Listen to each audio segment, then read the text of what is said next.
Welcome to Edge Media Source. The Raw Nerve will be starting immediately after our network news. From NPR News in Washington, I'm Nora Rahm. Washington lawmakers remain deeply divided over a stopgap government spending bill just before the October 1st deadline. NPR's Nathan Rott reports the latest move on Capitol Hill only makes the first federal government shutdown in 17 years more likely. On Sunday morning, House Republicans passed a Senate-approved bill that would temporarily fund the federal government past midnight Monday. But they tacked on an amendment that would delay President Obama's signature health care law for a year. That means it likely won't go anywhere. Senate Majority Leader Harry Reid has already called it pointless. On Fox News Sunday, Republican Senator Mike Lee of Utah painted it a different way. We do not want to shut the government down. That's why we have continued to pass funding bills. But you cannot have a part-time America and ignore the problem. You cannot have a president that passes legislation that says he won't deal with the subject. Federal offices would close as soon as Tuesday if an agreement isn't reached. Nathan Rott, NPR News. Defense Secretary Chuck Hagel calls the threat to shut down the government astoundingly irresponsible. He said he spent much of last week planning for a possible partial shutdown this week. Hagel is in South Korea to discuss wartime operations. This comes several months after high tensions on the divided peninsula.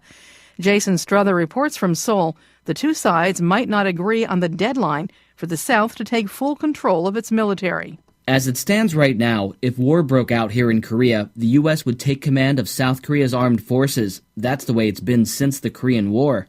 Seoul is supposed to gain full control of its military at the end of 2015. However, the South now wants to postpone the handover. It isn't the first time the OPCON transfer was originally set for 2012. Seoul says increased threats from North Korea is why the time frame needs readjustment. Washington seems lukewarm to the idea. The incoming general of American forces has said the current 2015 handover should continue as planned. For NPR News, I'm Jason Struther in Seoul. Iran's Foreign Minister Javad Zarif says that his country is willing to open its nuclear weapons facilities to international inspections and to negotiate with the U.S. on Tehran's nuclear program. But Javad Zarif said the U.S. must end its economic sanctions. He told ABC's This Week Iran does not have nuclear weapons and has no intention of acquiring them. Our leader has a religious verdict that the use of nuclear weapons, even possession of nuclear weapons, is contrary to religious doctrine. He said Iran has the right to continue a peaceful nuclear program. Gunmen stormed an agriculture college in northwestern Nigeria early this morning, killing students in their dormitories and setting classrooms on fire. Officials say at least 40 men were killed. This is NPR News from Washington.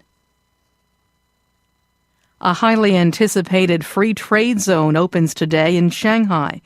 NPR's Frank Langfitt reports it's designed to help kickstart much-needed reform in China's financial sector. The new zone is supposed to be an experimental one where officials say it will be easier for foreign businesses to set up shop and easier to move money in and out of China. Xu Bin is an economics professor at the China-Europe International Business School in Shanghai. It is a big deal, especially for the new leadership of China. Li Keqiang, the prime minister, wants to reform, especially in his first term. Xu expects the zone will create more competition for the government-dominated banking sector and is certain to face resistance. The biggest loser is going to be state-owned banks. They will see that some of their privileges are disappearing in the zone. Chinese leaders say they need to reform as the nation's once blistering growth slows. Frank Langfitt, NPR News, Shanghai. In Greece, the deputy leader of the Golden Dawn political party turned himself into police today. This brings to 6 the number of legislators facing criminal charges, including the head of the far-right party. They and several other party members are accused of belonging to a criminal organization. One supporter is linked to the stabbing death of an anti-fascist rapper. The 2014 Olympic torch was lit in ancient Olympia, Greece today to begin a 123-day journey that will end in the Russian Black Sea resort of Sochi in time for the opening ceremony on February 7th.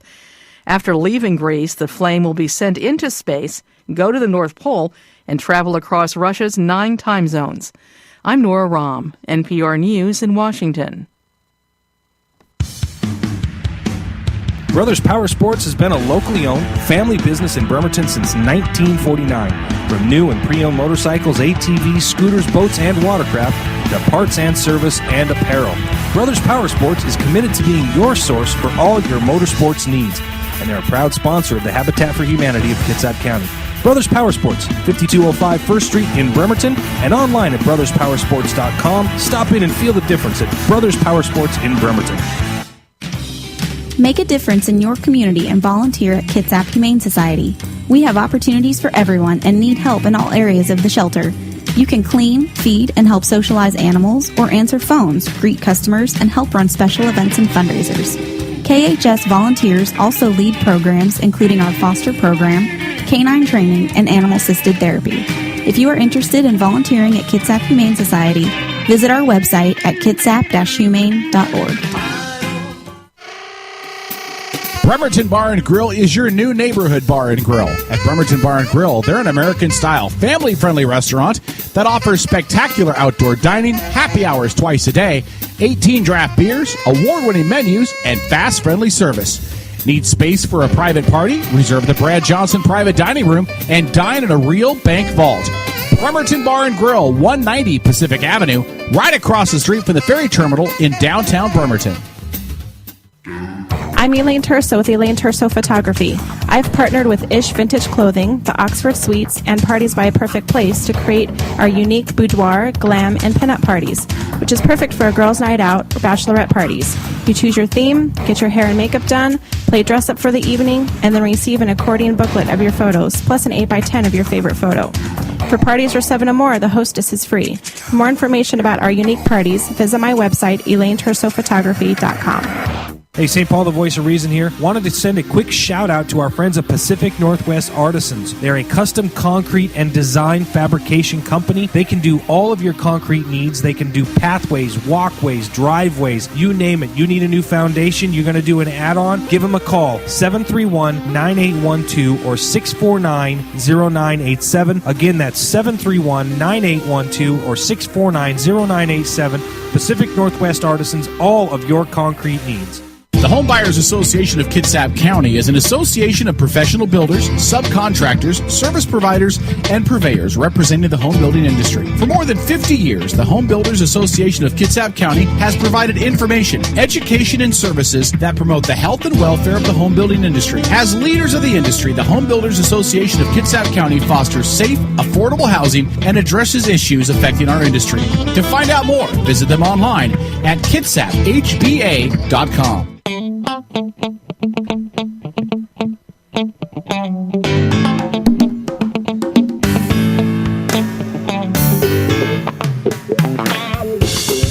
And welcome to another episode of The Raw Nerve, only on edgemediasource.com. You can call into our show at 253-617-1774. Now to your host, here's Susan C.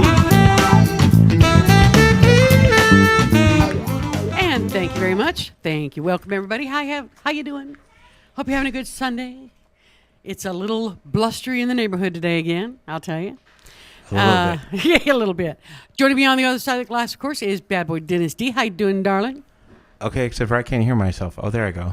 Yeah, I was having a hard time hearing, too, but I thought maybe it's just me. Is that better? Yeah, I get my little old lady ears in here, and I'm like, I can't hear crap. It makes it hard. Well, I just want to let everybody know. I want to let everybody know that live in the area, and there's a lot of people here in this area. According to the National Oceanic and Atmospheric Administration and the Weather Service, the National Weather Service, they have issued a high wind warning. Not a watch, but a warning. Now, this alert is for a powerful and damaging windstorm to affect parts of western Washington tonight. Now, you know, we had pretty good rain and wind yesterday. We actually got almost 2 inches of rain yesterday. There were times it seemed like the skies themselves just opened and dumped. Today, the rain hasn't been so bad, but the wind is supposed to kick back in now. Now, what's going on here, what they call an explosive development is taking place with a low-pressure center that will make landfall this evening somewhere between the far north Washington coast and central Vancouver Island this evening. Now, this is not a small one. It covers a good amount of area. This has the potential to be one of the strongest September windstorms on record. Northwest Washington, from the north coast through the Strait of Juan de Fuca and the northern interior, will be at the greatest risk from the strongest winds. Now, they're saying a high wind warning is in effect from 5 p.m. this afternoon to 4 a.m. Monday, tomorrow. So it's 5 p.m. is now.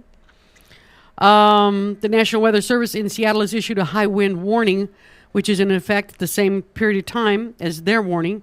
Some affected locations are expected to be Seattle, Federal Way, Shoreline, Bremerton, Silverdale, Paulsbo, Kingston, Seaback, and the Hood Canal Bridge area. The strongest winds are expected to occur this evening. Winds increasing from the south at 20 to 35 miles an hour with gusts of 50 to 60 miles per hour. These high winds can topple trees, down power lines, and damage property. So this is a warning they put out, not a watch. They know this is coming. It looks fairly calm out there right now, just a little sprinkly, but it's coming. Got everything battened down at your house? No. Well, I mean, for what it is, I guess. Well, I know we have some bad windstorms that come through, and it's just mind-boggling. I end up having to go you'd be amazed, the stuff I have to go to the neighbor's yard to get back. It's just mind-boggling. But, yeah, it's kind of scary right now because we had so much rain yesterday. The land is super saturated. It can't hold any more water. It well past the point yesterday where it couldn't hold any more water. It's still raining off and on. And neither can the roof of where I'm staying. Yeah.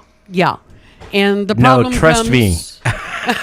When I say I'm going to the bathroom, I wear a hooded jacket. Oh, that's going to be partly Dorothy over there. Yeah, it's lovely. Yeah, I told a friend of mine in Kansas, I said, well, keep an eye out for me. I figure if the winds can blow Dorothy into Oz, maybe it can blow me from Washington. It's scary. It really is.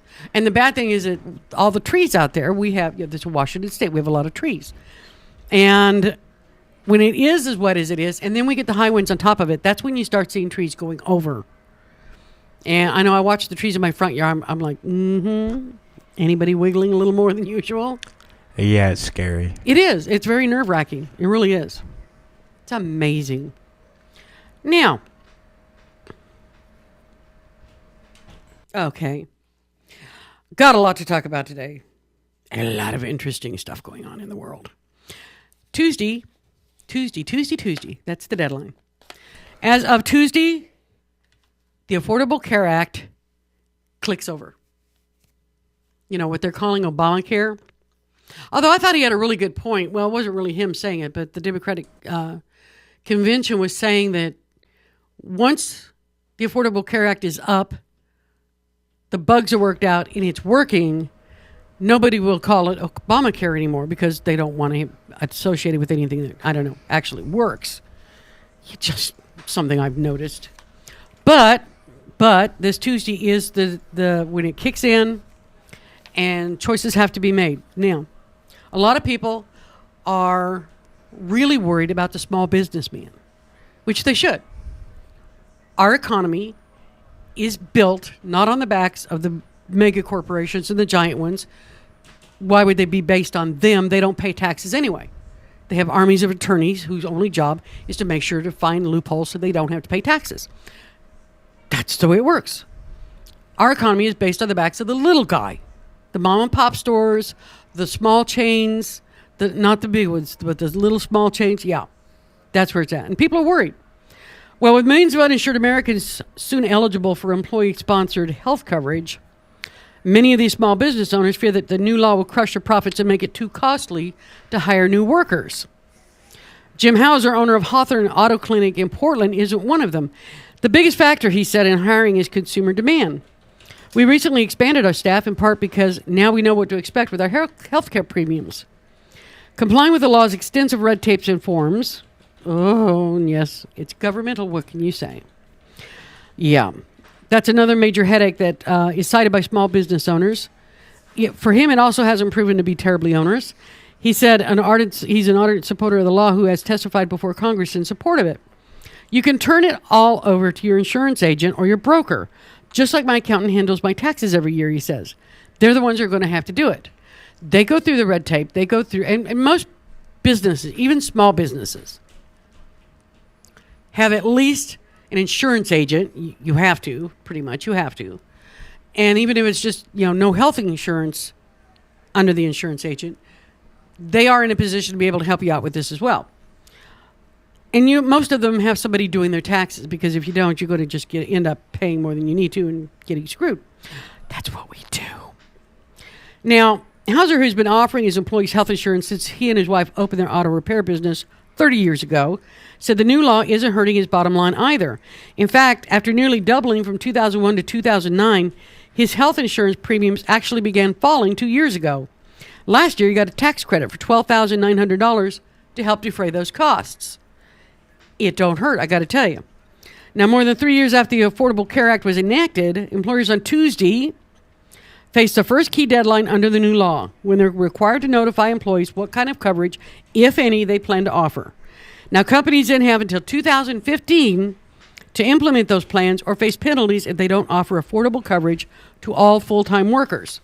Now, that coverage mandate was supposed to take effect January 1st, but the administration delayed it in response to employer complaints. Now, when the law was passed, many small business owners initially feared it would spell financial ruin. This is according to Gary Levy, head of the hospitality industry practice at ConResnick, an accounting firm. When it first came out, everyone said, oh my God, it's going to kill our cash flow. It's not going to work. The knee-jerk was that this is a very bad thing for our business. But after taking a closer look, many businesses have found their initial fears were overblown, according to Mr. Levy, who has been advising clients on how to minimize the impact. For most, the new law doesn't have to be painful, he said. For starters, very small businesses. Now, these are fewer businesses who have fewer than 50 full-time employees. 50 full-time employees. All of those businesses are exempt from this. Period. All of them. And that means that 96% of all U.S. businesses are off the hook. Think about that. 96% of American businesses are small enough that they don't have 50 full-time employees working for them. Now, those with 50 or more full-timers are required to offer insurance, but they're allowed to pass along all or part of the cost of the premium, up to 9.5% of a covered worker's household income, to their employees. So they can pass along a good chunk of the cost of it to their employee. They're going to do it too. Now, lower income workers may also qualify for tax credits and subsidies to help offset the cost. There's a lot of, and I'm actually rather impressed by the number of ways to get help under this program to help the little guy who doesn't know what to do or how to do it or how he's going to afford it. Now, many employers will also find their financial burden is diminished by workers who don't sign up for coverage. Some employees may already be covered by Medicare or Medicaid. Others may balk at paying their share of the premiums. Now, employees who decline coverage that costs less than 8% of their household income will have to pay a penalty of as little as $95. That may seem like a better option than paying several $1,000s a year in premiums that they feel they may or may not use. Now, the 30-year-old guy who feels he doesn't really need health care is probably going to pay the $95. That's probably going to be a good number of people. Now, that math changes next year when penalties rise to $325 or 2% of income, whichever is greater. Business owners who are new to health insurance market, and that's most of them, let's face it, are also fearful of unpredictable rising insurance premiums. No one knows how fast insurance premiums will rise, but there are recent signs that rapid increases in health care costs have slowed dramatically. Whether or not it's due to the new law, that remains to be seen. We're actually having some success at controlling health care costs over the last several years, according to Josh Gordon, policy director at the Concord Coalition, a budget watchdog group. All of that is happening underneath the surface of the policy debate over Obamacare. Now, some opponents of the law speculate that employers who are close to the 50-worker threshold may hold back on hiring or even lay off workers if they're just over the limit in order to deduct coverage requirement.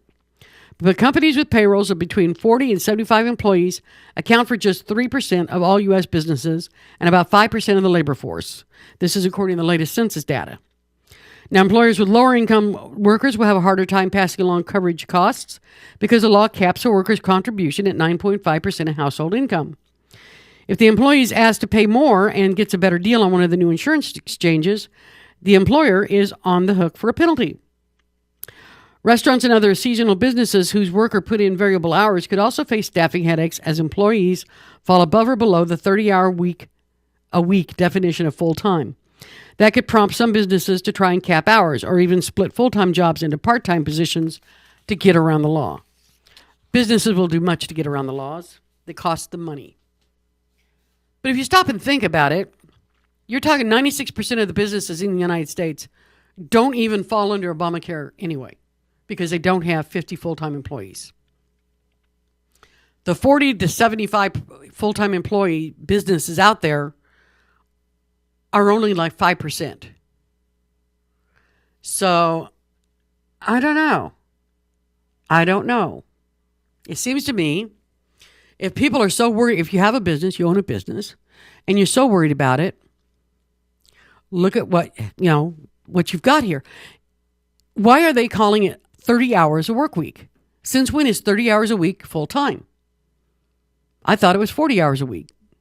Call me stupid, but I've always heard 40 hours a week was considered full time. I have heard of businesses who consider anything 20 to 25 hours a week or more to be full time, but that's just because that's a cutoff for part-time work. I don't know.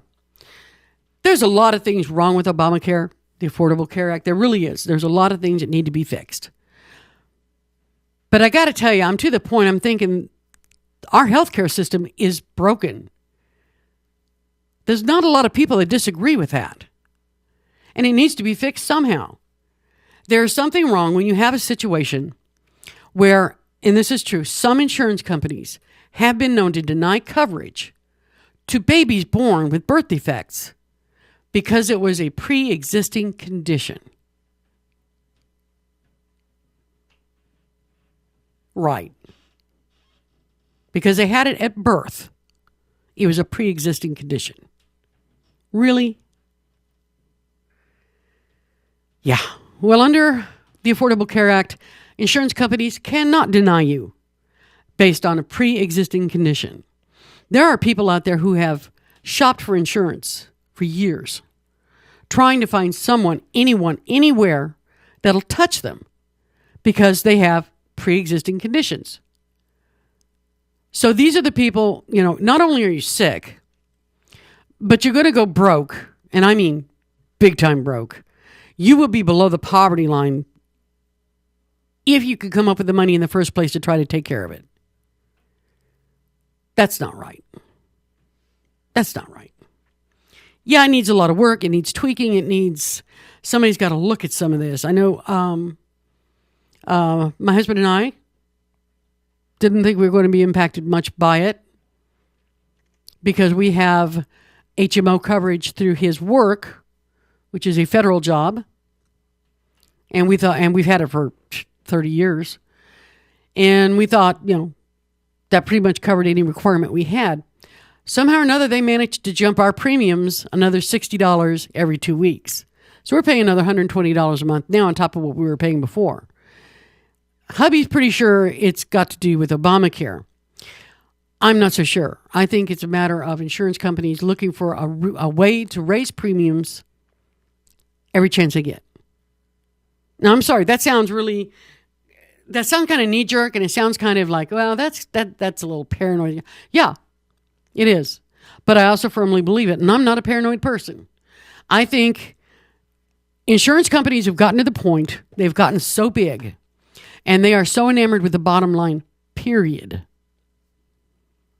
that they have completely lost sight of the fact that they are insuring people's lives. We're talking people's lives. I've talked on this show about cases where, like a set of twins, they both have the same disease. They both have the same insurance coverage. They both got the same insurance coverage through the same insurance company from the same company they were working for at the same time. One gets approved for treatment and the other one does not. Arbitrary BS like that has got to stop. There needs to be a set of firm and fast rules. This is the way it's going to go. If an insurance company tries to screw you, and I'm sorry, but I kind of feel like insurance companies, that's what they do now. I really do. I've seen it too many times.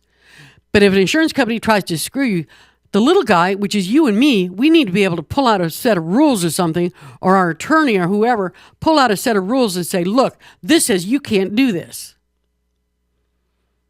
It's not some weird actuarial table and you know, well, this is what our underwriters and this and that says this. And so we stirred the magic pot and put some eye of newt in it and came out and said, you're denied. No, I don't think so. So most people in this country do admit that the healthcare system and our insurance system, one goes hand in hand with the other, you can't have one without the other, is broken. I think it's kind of sad when you live in a country where those agencies who are tasked with something as important as overseeing the health of the nation, the populace of the nation, are more concerned about the bottom line and the dollar than they are the job they're actually in place to do. Yeah, there's something wrong with that. So I don't know if it's Obamacare, if it's some other idea, thought, whatever comes up from somewhere. I don't want to see us go to socialized medicine. I really don't. Maybe this is the closest you can get to regionalized medicine without going socialism. I don't know. I'm not, some brain bank in this particular topic or something like this, but I know I'm a little guy who has had to worry about having insurance and getting sick on various jobs for a very long time. And it's a scary thing. And I don't think people should have to worry about getting scared, about losing their job. I don't think people should have to worry about going bankrupt because they get sick. It happens. It happens to all of us sooner or later. If you're lucky, it happens when you're older and you're covered under Medicare and things just pretty much take care of themselves to a point. I don't mean to gloss over it, but to a point. The problem comes when you've got young people who are the breadwinner for the family. They get sick. And we're talking serious sick. We're not talking about colds and flu and stuff like that. We're talking cancers. We're talking Parkinson's. We're talking MS. We're talking diseases that hit young people in the prime of their life when they're tasked with getting their family, raising their children, being productive in the society, and they're laid low. What kind of a nation are we if we turn our backs on them and say, well, sucks to be you, doesn't it? Pretty much that's what we've been doing. Sucks to be you attitude. I think it's about time somebody, somewhere, cared.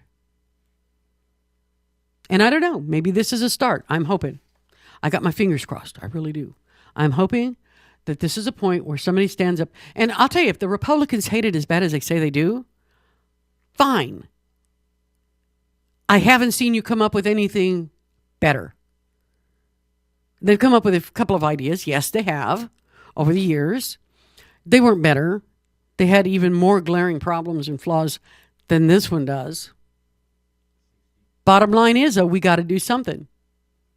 The days of sitting on our thumbs and figuring, well, at some point, somebody will come along, they'll fix it, and it'll get all better, and we won't have to worry about losing our jobs because we get sick. And we won't have to worry about losing our house because we got sick. Those days have got to be over. We've danced this dance way too long.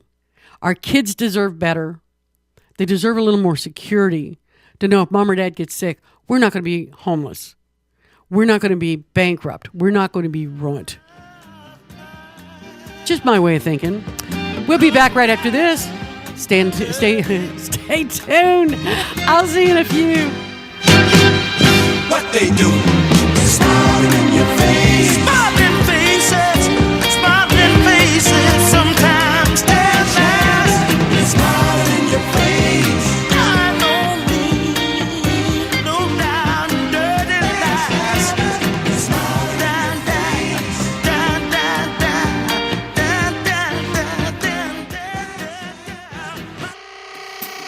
Bremerton Bar and Grill is your new neighborhood bar and grill. At Bremerton Bar and Grill, they're an American-style, family-friendly restaurant that offers spectacular outdoor dining, happy hours twice a day, 18 draft beers, award-winning menus, and fast, friendly service. Need space for a private party? Reserve the Brad Johnson private dining room and dine in a real bank vault. Bremerton Bar and Grill, 190 Pacific Avenue, right across the street from the ferry terminal in downtown Bremerton. I'm Elaine Terso with Elaine Terso Photography. I've partnered with Ish Vintage Clothing, the Oxford Suites, and Parties by a Perfect Place to create our unique boudoir, glam, and pinup parties, which is perfect for a girls' night out or bachelorette parties. You choose your theme, get your hair and makeup done, play dress up for the evening, and then receive an accordion booklet of your photos, plus an 8x10 of your favorite photo. For parties for 7 or more, the hostess is free. For more information about our unique parties, visit my website, ElaineTersophotography.com. Hey, St. Paul, the voice of reason here. Wanted to send a quick shout out to our friends at Pacific Northwest Artisans. They're a custom concrete and design fabrication company. They can do all of your concrete needs. They can do pathways, walkways, driveways, you name it. You need a new foundation, you're going to do an add-on, give them a call, 731-9812 or 649-0987. Again, that's 731-9812 or 649-0987. Pacific Northwest Artisans, all of your concrete needs. Make a difference in your community and volunteer at Kitsap Humane Society. We have opportunities for everyone and need help in all areas of the shelter. You can clean, feed, and help socialize animals or answer phones, greet customers, and help run special events and fundraisers. KHS volunteers also lead programs including our foster program, canine training, and animal-assisted therapy. If you are interested in volunteering at Kitsap Humane Society, visit our website at kitsap-humane.org. The Home Buyers Association of Kitsap County is an association of professional builders, subcontractors, service providers, and purveyors representing the home building industry. For more than 50 years, the Home Builders Association of Kitsap County has provided information, education, and services that promote the health and welfare of the home building industry. As leaders of the industry, the Home Builders Association of Kitsap County fosters safe, affordable housing and addresses issues affecting our industry. To find out more, visit them online at kitsap.hba.com. Brothers Power Sports has been a locally owned family business in Bremerton since 1949. From new and pre-owned motorcycles, ATVs, scooters, boats, and watercraft to parts and service and apparel. Brothers Power Sports is committed to being your source for all your motorsports needs, and they're a proud sponsor of the Habitat for Humanity of Kitsap County. Brothers Power Sports, 5205 1st Street in Bremerton, and online at brotherspowersports.com. Stop in and feel the difference at Brothers Power Sports in Bremerton.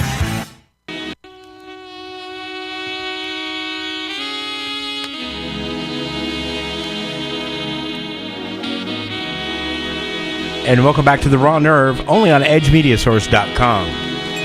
You can call in at 253-617-1774 or log in at EdgeMediaSource.com. Now back to your host. Here's Susan C. Thank you, Dennis. Welcome back, everybody. Welcome back. Hopefully, I can learn how to talk and put two sentences together back to back. It's the weather. Well, it is. I think it is. I really do. That and the fact that I was so glad to come do this show today. Simply because in my house, when I left, there were 8 children, 6 of whom were between 3 and 5, for my grandson Caleb's birthday party. Happy birthday, honey. He turned 3. Glad to come. And you chose to come here. I did. I chose to come here. I did it with alacrity and with a spring in my step, I might add. It's in the weather. You know, so I couldn't talk on the way here. Yeah. It's just it I'm gets a in your little under bones. the weather. It gets in you. A lot of people are sick right now. Normally, I would say it's a change of the weather, and a lot of people tend to get sick. And there's a major turn in the weather. I can't say if mine's allergies or a cold at this point in time, but That's what I'm hearing a lot too. A lot of people think a lot of it is allergies. I feel like I got smacked in the head. I could do that for you if that'd make you feel better. No. Oh, shoot. I never get to have any fun, I swear. I would have to bleed all over your car on the way home. Let's not do that. Yeah. And, I can't do that. I still got to stop by the store. Now, as you know, I talk on the show quite a bit about Facebook because I think Facebook provides an important service. I really do. There's a lot of people who aren't on Facebook, will never be on Facebook, don't want to be on Facebook. That's cool. That's fine. That's great. But I got to tell you, for people and we're talking millions of people, Like myself, it's a great way to keep in touch with my kids. They've all got accounts. So I go there. I get to see pictures. Instead of having to wait for them to come over and pull out the envelope and go through and look at the picture. Oh, God, please. Yeah. So I think it does a terrific service for millions of people. But I got to tell you, I'm starting to wonder about these people running Facebook. Yeah, I really am. And it's not just Facebook. It's all social media. It's all lumped in.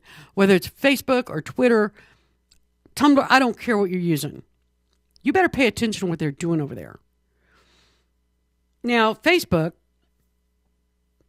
supposedly it has tripped over its own feet again when changing its privacy policies. The Federal Trade Commission said last Wednesday that it had begun an inquiry into whether the social network's proposed new privacy policies, unveiled 2 weeks ago, violated a 2011 agreement with its regulators. Under that agreement, the social network is required to get the explicit consent of its users before exposing their private information to new audiences.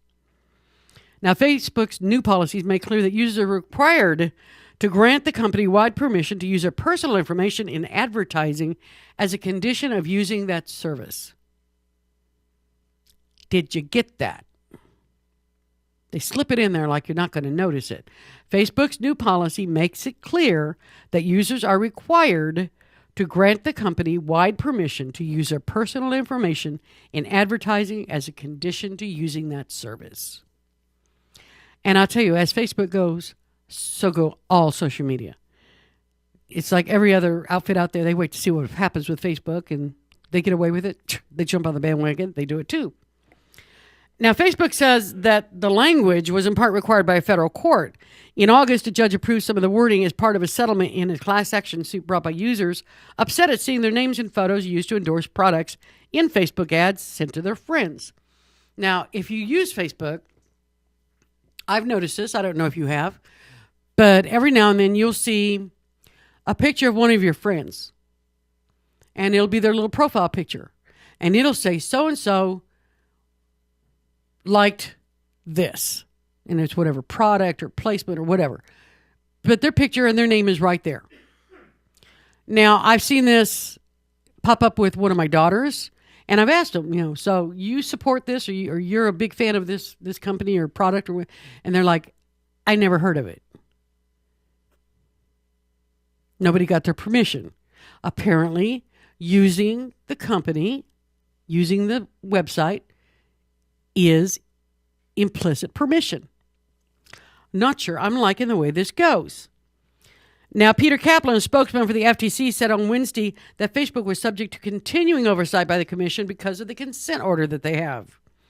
These people get sued like there's no tomorrow. Now, Facebook informed the FTC of the new language just before it was posted to its website.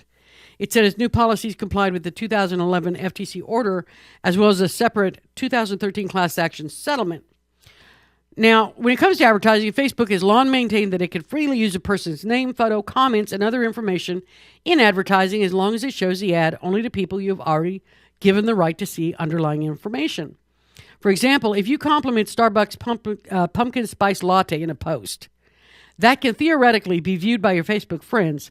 The coffee company, Starbucks, can pay for Facebook to broadcast that comment to all of your friends to improve the chances that they see it. So if you say you like something, you might very well find yourself liking it to everybody, whether they liked it or not. Yeah. Now, one thing, some users object to being pitchmen for products, and such concerns led to the recent class action settlement. As part of that agreement, Facebook is supposed to allow users to see exactly which sponsored stories they've been used in and give them control over how their names and photos are used in future pitches. Right. Their new policies were posted on the company's website August 29th and sent to most users just before the Labor Day holiday weekend, with the company stating they would be put in force on September 5th. Now, privacy advocates were especially troubled by a provision that states Facebook automatically assumes that the parents of teenagers using the service have given permission for their names and images to be used in Facebook advertising. The company says it applies similar protections for teenagers as it does for adults. Privacy advocates also say Facebook is being disingenuous in its description of the new policies. They say the language would essentially give the company blanket permission to use a name, photo, and other personal content of its users in advertising or sponsored content. Yeah. Nobody's paying me to pitch anything. You know what I'm saying? It has long been argued, like since it's been around, that Facebook is free. Millions of people use it. So Facebook should get something back from the users. They say on their login page, when you first go there to first set up a page, it says Facebook, free and always has been and always will be. Yeah.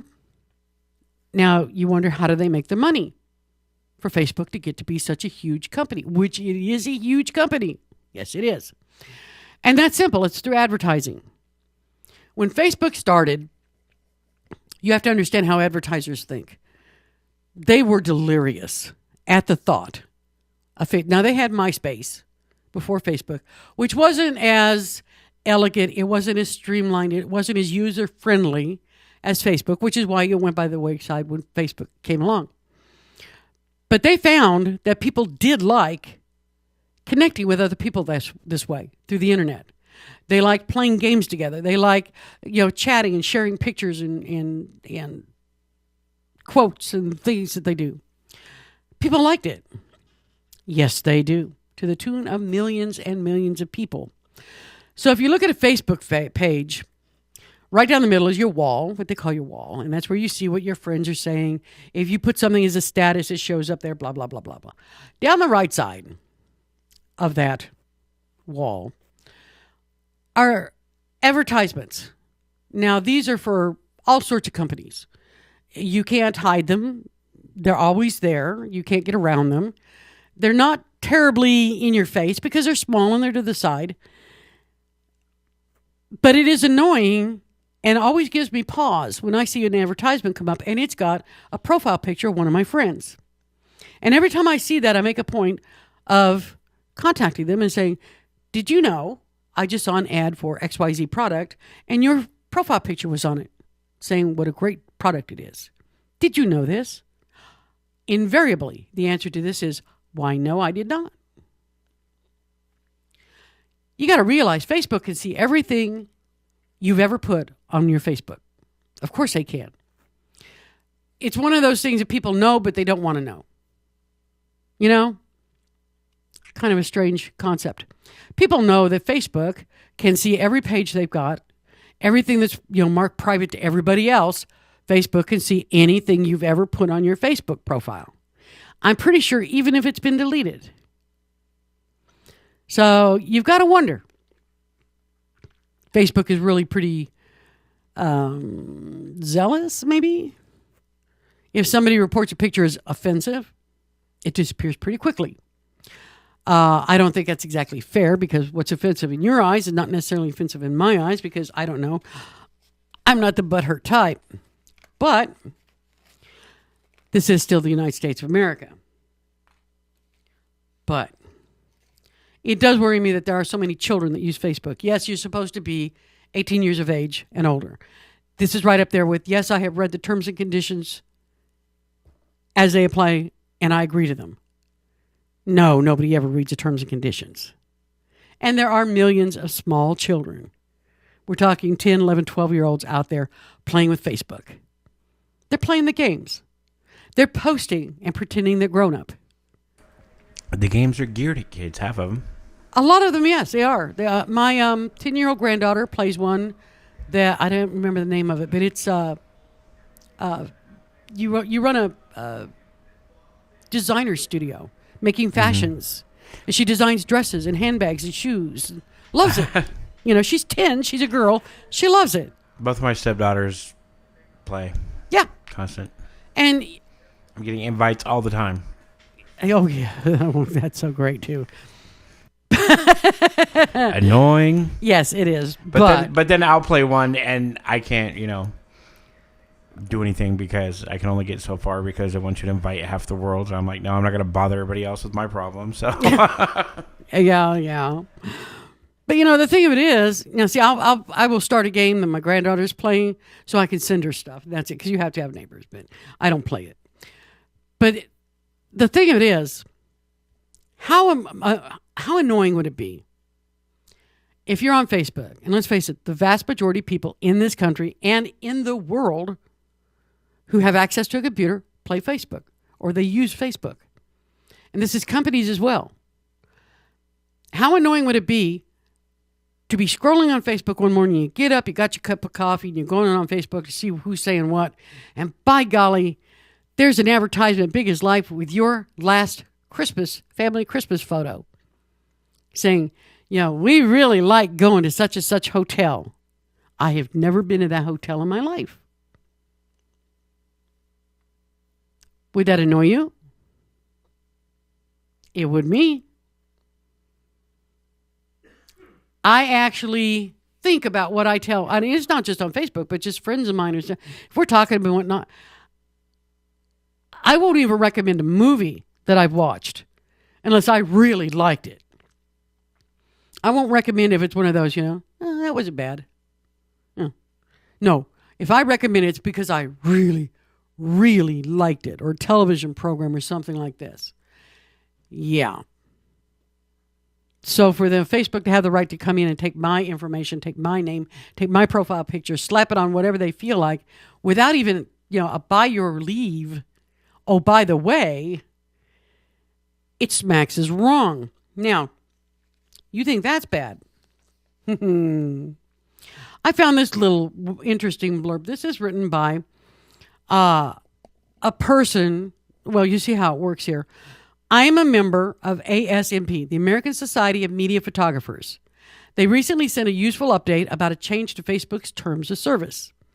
The use of social media is always a balance between effective promotion and sacrificing your rights as an image maker. As ASMP advises strongly evaluating the new changes. The new Facebook terms of use have been modified to allow the company to sell virtually anything that is uploaded to the surface, including all your photos, your identity, and your data. Facebook has also explicitly removed the privacy protection from the commercialization rights. This means that any photos uploaded to Facebook may be sold, distributed, or otherwise commercialized with no compensation to the photographer. Now, many people have whole albums on Facebook. I do. I have an album from my trip to Vancouver when I went down and saw my aunt, and I've got pictures of the kids. I got pictures of my dog and my cat, and my grandkids, and yeah. Do I want Facebook being able to use and or sell that information, those images, without my consent? No, I don't. The whole point, when you use Facebook, someone sends you a friend request. Now, before you say, yes, you may be a friend and be on my wall and welcome aboard and how you doing, before you click that, if they go to your wall, they go to your, click on your profile picture, and they see sketchy, minimalist information. They don't see, where you're at or who, really who you are. They just see basic, generic stuff. Once you click that button and says, yeah, you may be a friend of mine on my wall, we're now friends, that changes. At that point, they can see everything that you or your friends have posted on your wall. They can see your photos. They can see your personal information that you put on. Now, personally, I'm not stupid. I have never put down exactly where I live. I don't put down my birth date. I don't put down, I've never even put my husband's name on Facebook. He just called, the better half, the hubby, the whatever. Sometimes idiot boy, depends on the day. But I've never put his name out on Facebook. The only family members I put out on Facebook are the ones who have Facebook accounts as well. My daughters. I don't put out things like my phone number. I don't put out things like my address. I don't put out things like where I'm going if it narrows down where I'm at. And it's not because I'm paranoid. It's because I'm paranoid. Huh? I'm not paranoid to the point that I think, okay, the NSA and all these government people and cryptovoids out there are mining the walls here to get information from people for nefarious reasons. Not that I don't think this happens, but I don't think all of us have to worry about that. I think only certain people really have to worry about that as far as government mining and stuff like that if you are in certain groups. I am not in one of those groups, aside from the fact that it could be argued I am in the media. Go figure. No, what I worry about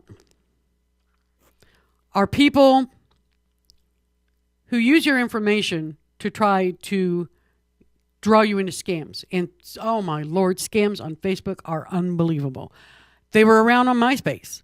There are scams on Tumblr. I don't care what social media you use. There are scams out there. And you really need to know what they are and how they work. I had a guy IM me the other day. I don't know who he is. I don't know how he got on my wall. And that's something else I want to figure out. How some of these people got on my wall that I do not recognize the name at all. But he got on the wall talking about how, according to his profile, because I went back and looked, he lived in Texas.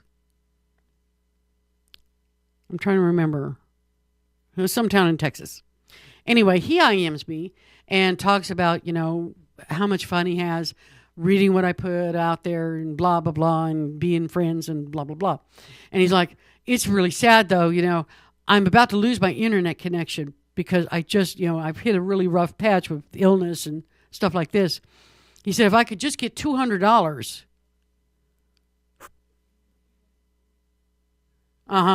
That would avoid this just catastrophic event.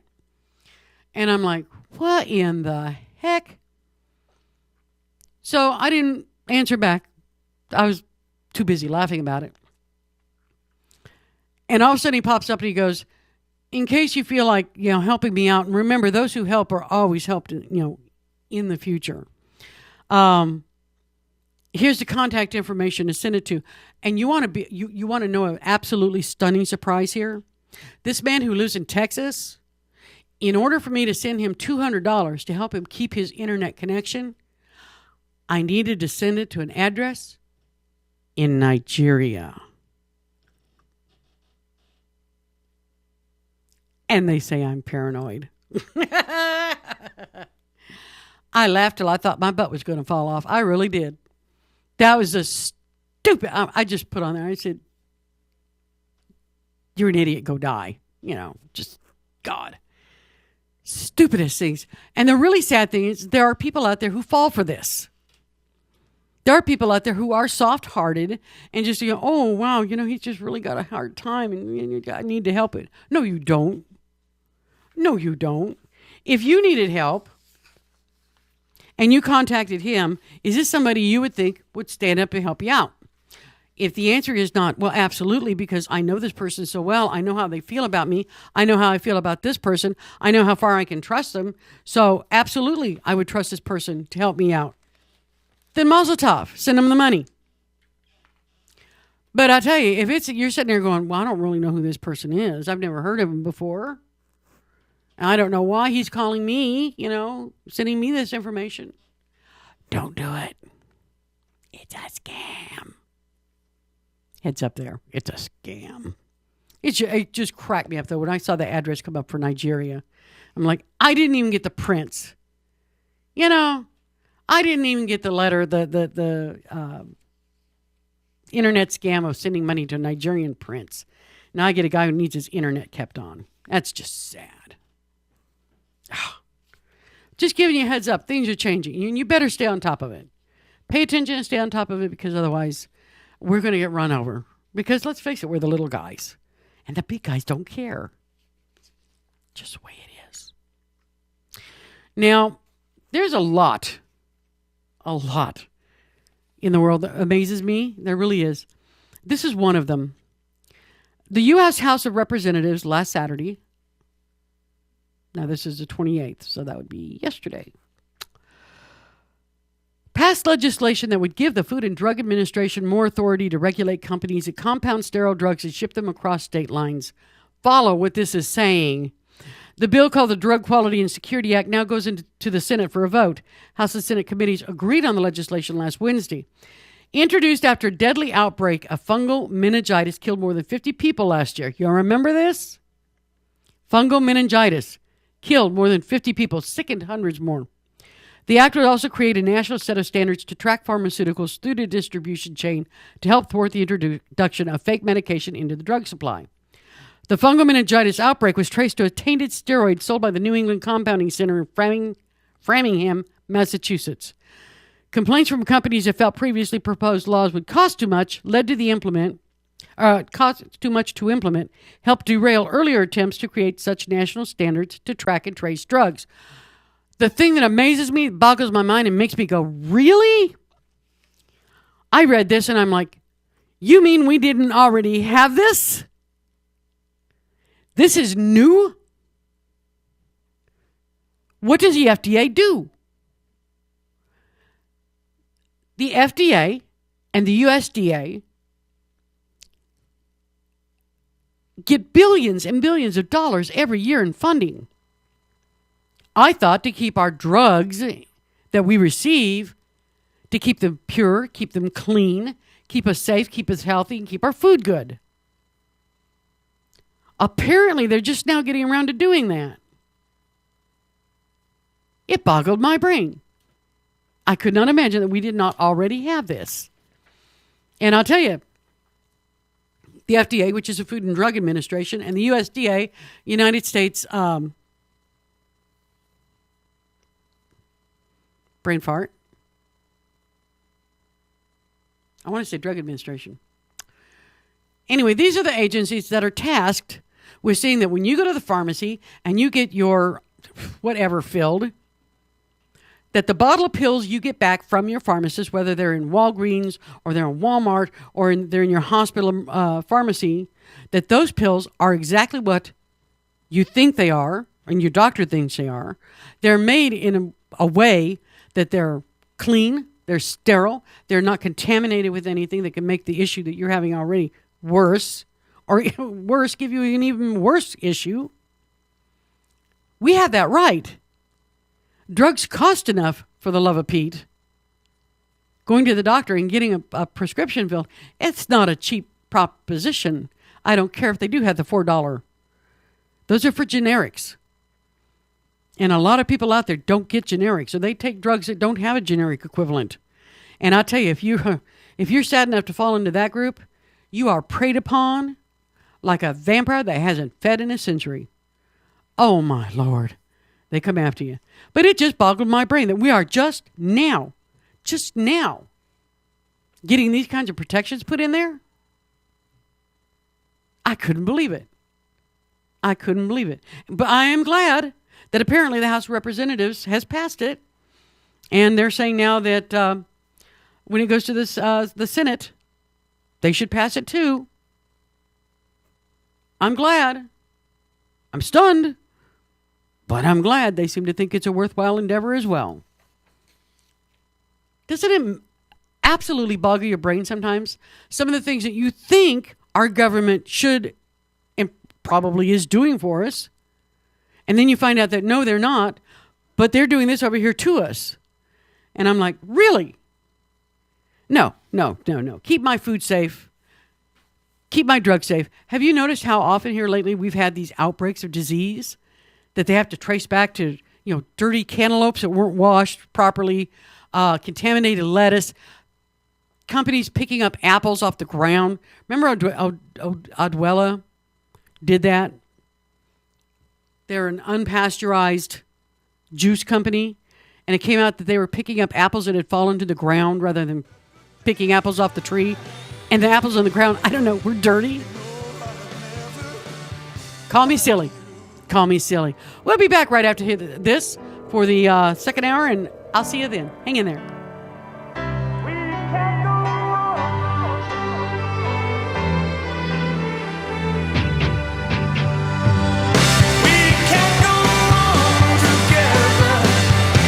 Suspicious mind.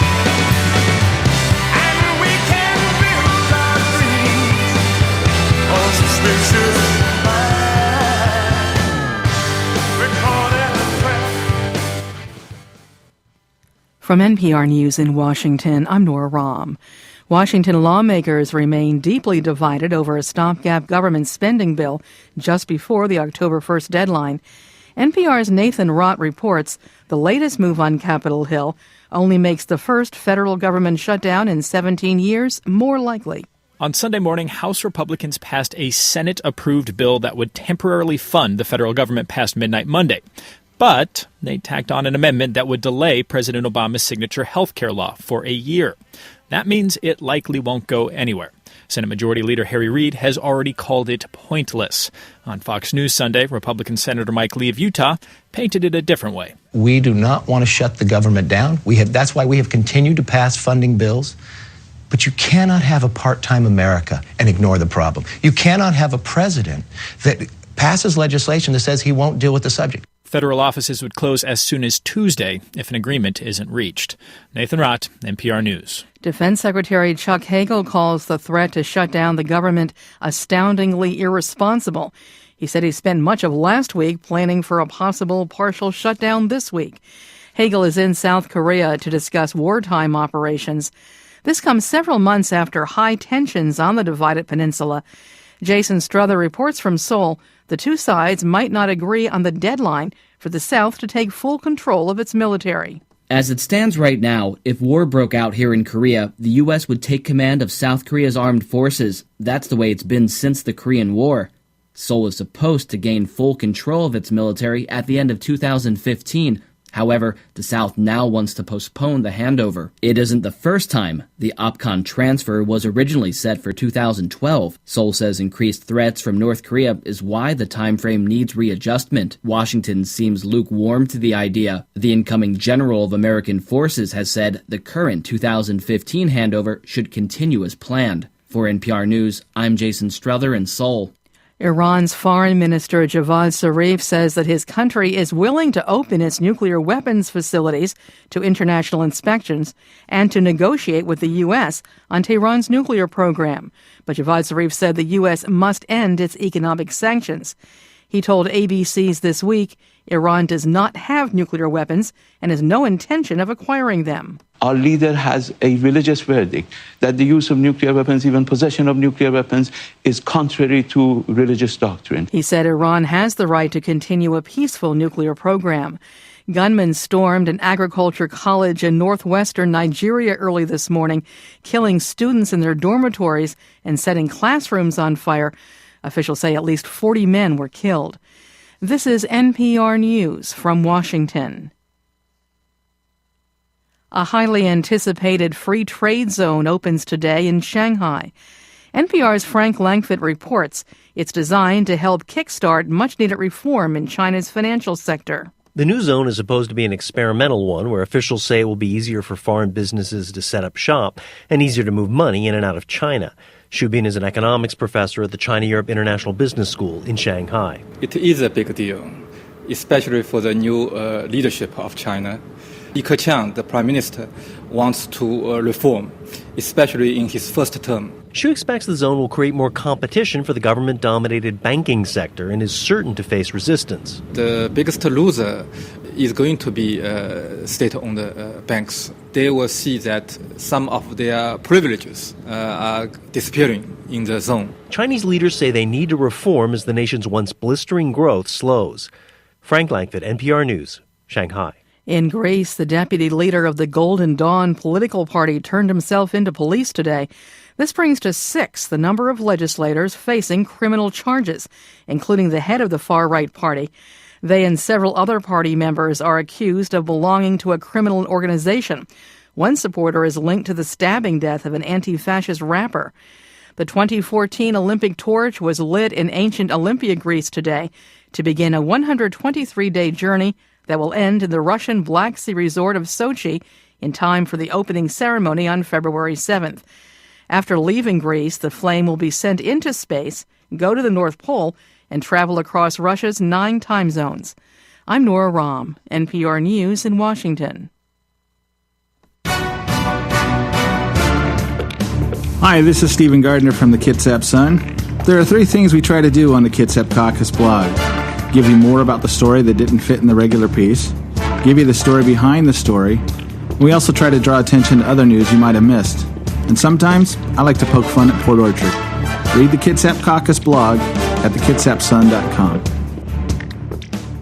Hey, it's Kevin with the Outlaw Radio Network. When it came time for the guys with Outlaw Radio to get our tuxes for the Habitat for Humanity of Kitsap County's Raise the Roof event, we honestly had no idea where to get them. Then we found Judy at Judy's Sewing in East Bremerton. As evidenced by the name, Judy's Sewing does tailoring, alterations, and repair. She also does tuxedo rentals starting at $69, bridal party dresses for $69, and bride's dresses starting at only $189. Plus, we also learned that at Judy's Sewing, not only does she offer military members prices that are lower than they're going to find at the Navy Exchange, she also prioritizes their orders. That means if you're in the military, your needs move right to the front of the line. It's a special touch of service you can only get from a locally based business like Judy's Sewing. Judy's Sewing at the corner of Fairgrounds Road in Central Valley in East Bremerton, right near Handy Andy's. Or call Judy at 360-662-1212. 662-1212. Judy's Sewing, a local business that's proud to support her community.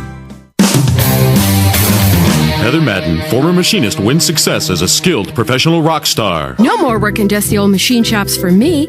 Being the boss of my own professional rock band has improved my life in every way, and I owe it all to the cool gear at Kitsap Music. What do you want? Substantial spare time? Groupies? Leather pants?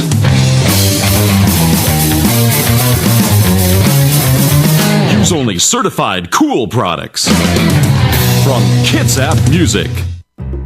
Did you know volunteering with the Bremerton Central Lions Club can be fun? Community services for everyone. Young people, families, men, women. As a volunteer, you'll help your community and gain valuable skills, network with others, energize your life, make an impact, and have fun. Get in step with your community and volunteer. Visit us at bremertoncentralwa.lion.wap.org. The Legacy Group in Silverdale is a well-respected independent mortgage banker absolutely committed to helping Kitsap County families on their path to home ownership. As an employee-owned company, the Legacy Group has a strong stake in your success, and they want to be your lifetime partner in helping you develop a strong real estate portfolio. Call the Legacy Group in Silverdale today at 698-6440 and find out how they can help you get started on the road to home ownership. 698-6440 for the Legacy Group, a lending experience that's a little different and a lot smarter.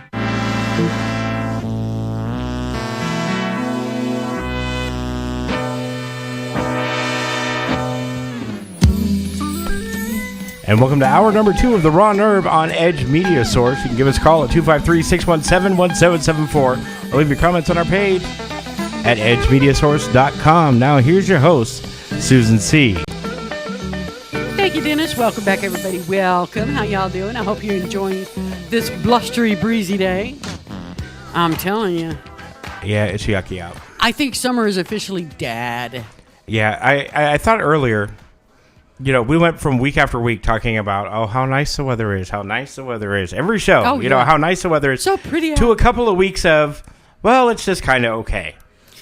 And it went from kind of okay to this sucks really quick.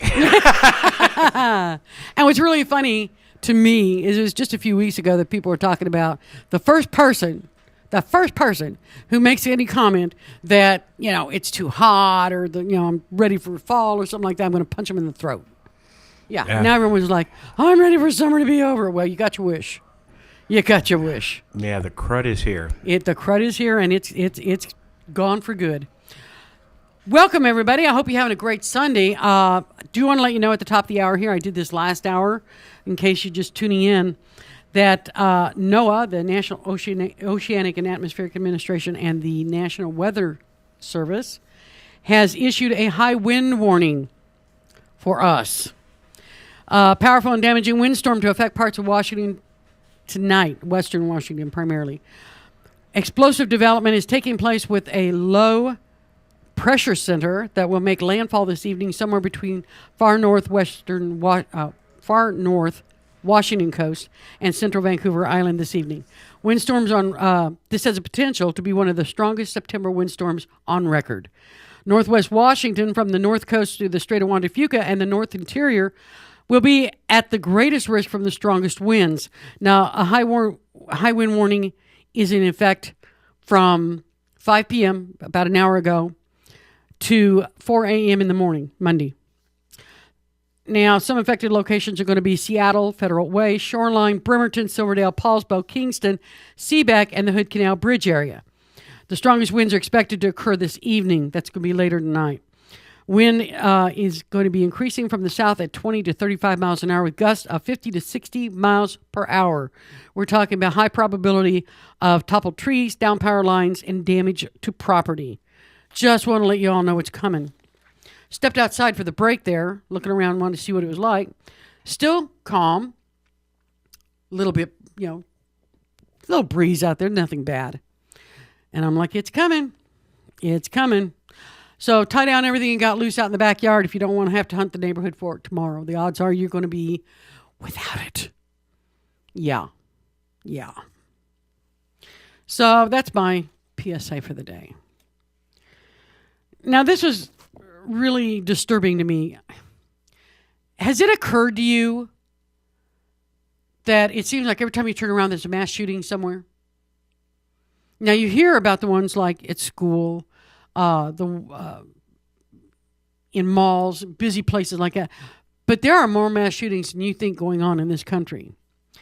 There have been almost 2 mass shootings per month. Almost 2 per month in the U.S. for the last 5 consecutive years. Wow. Almost 2 a month, if you average them out, it's almost 2 a month for the last 5 consecutive years. Here I thought, maybe it's just me. It seems like there's so many of them. Apparently not. Amazingly, though, such cases account for only a tiny fraction of firearm killings, according to a report by a coalition of mayors eager to stave off gun violence in the country. Mayors Against Illegal Guns, that's the organization. It's a 7-year-old bipartisan coalition comprising more than 1,000 U.S. mayors. They said in a report released Friday that between July 2009 and September 2013, there have been 93 mass shootings in 35 states. 93. Now, the report said that, according to FBI data and media reports, they define a mass shooting as an event in which at least 4 people were murdered with a gun in the same situation. In a house, public place, at a school, whatever. At least 4 people. Now, the report said that according to FBI statistics in 2010, mass shootings accounted for less than 1% of firearm murders. Assault weapons were used in 14 of the 93 shootings, according to the report, and when such weapons were used, there was an average of 63% more deaths. Duh. Assault weapons? Yeah. What a shock. In 10 cases, there was evidence that the mental illness of the shooter had been documented before the shooting. Additionally, in 53 of the cases, the shooter targeted and killed a spouse or loved one. In 40 of the incidents, the shooter committed suicide. The report provided detailed descriptions of the mass shootings, from what kinds of guns were used to prohibited criteria, a section stating whether or not the shooter was prohibited from owning a firearm. The most recent case listed is the September 16th shooting in Washington Navy Yard, in which a computer contractor suspected of suffering from mental illness killed 12 people before being shot by police. Now, this was kind of startling to me. I mean, like I said, it's occurred to me that it seems to me like every time we turn around, we're hearing about mass shootings anymore. There was a time when you almost never did. It was so rare as when something like that happened, it seemed bizarre. It was just bizarre. Everyone was like, can you believe it? There was a sniper on the tower and he shot these people. Yeah. Now, when something like this happens, God forbid, people are like, well, there was another one. Really? Now, understand, I am a big supporter of the Second Amendment. I absolutely believe in the right to own and bear arms. That is a constitutional right given to the people, and that should never be infringed upon. That being said, everyone's got a right to hunt. Everyone's got a right to protect their home. Everyone's got a right to protect themselves and their family. That's just something you're allowed to do in this country, whether certain people like it or not. Everyone talks about gun control. We've got to get the guns. We've got to get the guns. We've got to get the guns. There was a hint of some sort of gun control happening after the Sandy Hook shooting with the school children. What happened? People went berserk. People ran out in the streets. They ran out to buy every assault gun, every type of weapon they thought they might ban and take away and say, you can't have that. People snatched them up faster than you could say spit. They snatched up ammunition so fast, there was an actual shortage. You couldn't find ammunition for some of the most popular firearms out there. It just boggled my brain. I'm saying we don't need to regulate the guns nearly as much as we need to regulate the people. There was a time in this country when we had, to use a not so PC term anymore, mental institutions. We had places that were set aside and dedicated to the care and treatment of people who had demonstrable, diagnosed mental illness, who needed to maybe be not around everybody else because, well, they're not all there. Then, I believe, don't hold me to this, but I believe it was Reagan, got the brilliant idea of closing down mental institutions. Yeah, we don't need those. We need to get these people into halfway homes. We need to get these people into the care of private physicians, blah, blah, blah. I'm here to say that hasn't worked very well. I'm not saying, understand what I'm saying here. I am not saying let's go back to the days when they threw somebody in the crazy house and threw the key away and they never saw the light of day again. No, that would be just as bad. But mental illness is a reality. It is a fact of life. There are people out there who, through a bad roll of the dice, were born, say, schizophrenic. No, I'm not saying we should lock up schizophrenics, okay? But I'll tell you something. If you have somebody who's diagnosed with a severe mental illness and they refuse to take their medication that makes them not mentally ill, that is an affront to society. I'm going to come out and say it. It's not fair to the rest of society who has to live with somebody who should not have been out wandering around buying guns, and then we have a mass shooting. We don't need to take everybody's assault rifle or whatever. I hate those things. I really do. I hate assault rifles. They're nothing more than a status symbol among the gangs anymore. You're not a real member if you haven't got an AK-47, whatever. I hate them. But I don't think it's the place of the government to take them away from people. If you don't want people to have something, don't make them.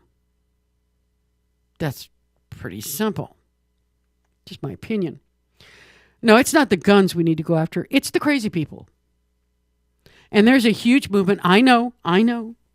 We live in a time, we live in a society where we have to stroke everybody's ego. Can't have a valedictorian because then children find out they can't all be valedictorians, and that warps their little psyches. Children on every kind of sports team out there get a I tried hard trophy. You know? Feel good. No. We got to stop this. At some point, the people who are a real and present danger to themselves or someone else need to be recognized. People who are living with these people, they know Okay. These people need to be identified. And if they are seriously mentally ill, they're not hard to spot. The police pick up somebody on the street, ranting and raving, swinging a machete. Remember this? Police got called because there was a crazy man in the middle of a street intersection. I'm trying to remember where that was at. I'm thinking it was in Seattle. Swinging a machete, screaming about God and Satan and all these things. Man ended up dead. Is that better? The fact of the matter is, if the police get called out to a case like that and they arrest this individual, they can take them to the hospital. They will put them in a 72-hour watch, for lack of anything else, lack of a better term, where psychiatrists will talk to them and evaluate them. Now, if they are really, really out there, they get committed to a place like Western State. Now, these places are few and far between now. Few and far between. The demand has far outstripped their capacity. So you've got to be really pretty out there. I mean, way out there before you earn a trip to Western State. I got to tell you, there's a lot more people out here that need to be seen. I'm not sure what we can do. I'm really not. I absolutely believe that everybody has constitutional rights. They need to not be walked all over and just ignored. But there really does come a time where the needs of the many outweighs the needs of the few. I'm not saying the needs are not to be recognized, okay? But our society has got to somehow protect the rest of us from those people who can't play well with others. Nobody will talk about this. Nobody will talk about this. I've watched programs. People will sidestep it. People will tiptoe all around it. They'll bend over backwards until their heads disappear up their own backsides before somebody will actually come out and say something needs to be done. If you are out there and you are severely mentally ill, it's an illness. It's nothing to be ashamed of. It's nothing you should be locked up in the key, throw it away, and never get out again. I'm saying you need to be evaluated. You need to be treated. And I'm sorry, but if you're one of those people who has been diagnosed with bipolar, schizophrenia, or whatever, severe cases, and they refuse to take the medication, that's when somebody else has got to step in and say, wait, no. I'm sorry. My opinion. I'm tired of the mass shootings. They are, granted, not every one of them is committed by someone who is mentally ill. A lot of them are. The man the other day in the Navy Yard shipyard, he was mentally ill. People around him knew it. How he got a security clearance, I would really love to know that. Amazingly, the same company that approved his security clearance, checked him out and approved his clearance, it's the same company that approved and checked out Snowden. Same company. Oddly enough, that company has now been fired. Wow. What a shock. I'm just saying. I'm tired of it. I'm tired of reading it. I'm tired of seeing the faces on the news of people whose lives are completely devastated because someone couldn't play well with others. There you go. Now in Seattle, this was really sad. This broke my heart. A Redmond man described in court documents as both an addict and a drug dealer is accused of trying to kill his 4-year-old son with heroin on the day his divorce was supposed to be finalized. Yeah. The man's soon-to-be ex-wife found Eric Emil Leighton, 37, and their son on a bed in a locked Redmond house Tuesday. They were both unconscious. The woman removed a blanket from the little boy to find a syringe apparently filled with drugs on his chest. Firefighters arrived, and despite their efforts, neither the father nor child was responsive. The boy was taken to Seattle Children's and his father to a local hospital. Now, the father is now out of the hospital and in jail. What a shock. He has been charged with attempted murder in the first degree. Prosecutors successfully argued that his bail be set at $3 million. They described him as a man who is willing to inject his 4-year-old son with heroin in an attempt to kill the boy, and a dangerous man willing to do anything. The little boy is at Seattle's Children's Hospital, and it's unknown whether he will suffer long-term damage from the overdose. Medical staff at the hospital found puncture wounds on his neck and buttocks, indicating needle sticks. The hospital found evidence not only of heroin in his drug, but also ketamine, morphine, codeine, and other drugs. Do you make this poor child a pincushion? Just 10 days before the little boy was rushed to the hospital, he and his mother were living in San Francisco. She and the father had been married 6 years. Her husband, she told police, had used heroin and ketamine. She had filed for divorce, and in fact, the divorce was supposed to be finalized on Tuesday. Court documents say the father wanted to delay the finalization of the divorce.